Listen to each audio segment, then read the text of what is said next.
Hey, I'm Justin from Roland Pro-AV. Welcome to Sweetwater's GearFest 2021, where I'm going to show you Roland's P20HD instant replayer and video recorder.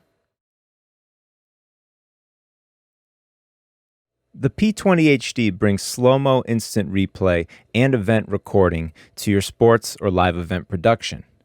It can be used as a standalone unit using the two multi-format HDMI inputs or in conjunction with the video switcher like the V60HD. Here you can see on this diagram there are three different ways to really connect the P20HD to a video workflow. You'll see on the P20HD that there's a number of controls in different sections. There's markers for marking in and out to create clips for instant replay. There's some playback controls. There's transport controls for speed and position. And then you have pads for queuing up clips as well as still images and audio effects. On the back of the P20HD, you'll see there are two outputs, the main output, and then a preview output, which is a copy of the LCD screen. In addition, you also have audio inputs and outputs, and external connectors for control systems. Next, we're going to create a clip of some action. So what you do first is you press the Mark In button. And note that the Live In button will mark in on this, the live input, but when this is off, you're going to mark in on the recording.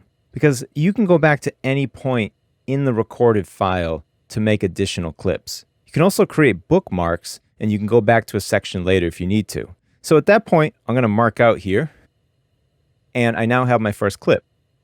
So I can press the pad to queue up that clip, then I can press play, adjust the speed, and when using it standalone, you can use the output controls to transition and get the slow motion playback. In addition to that, if the jog button is enabled, you can use the jog wheel to go frame by frame.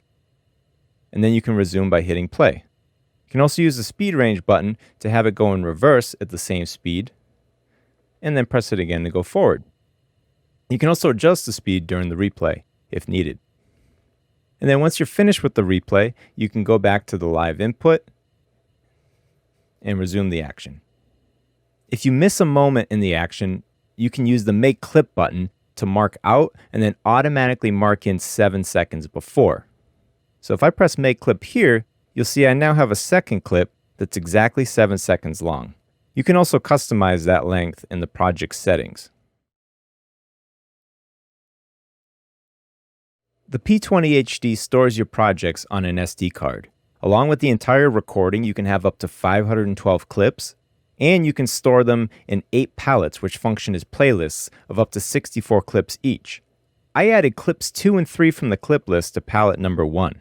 So I can play these back individually and have them organized by the type of play they are, or I can autoplay it as a playlist by using the playlist button. You'll then see a blue progress bar for each clip as it plays through the playlist, and then automatically goes back to the live action when in standalone mode. The P20HD also lets you import still images and audio clips. Here you can see 2 still images that I imported, and when I go into the settings, you can see I set them up for slide transitions.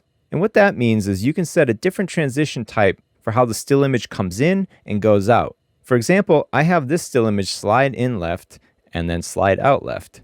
And then say if I have sponsors that I want to show, I can have that slide up, and then when I'm done, I can press it again and have it slide down. And that about concludes this introduction to the Roland P20HD. For more information, please contact your Sweetwater sales engineer. Thanks for watching.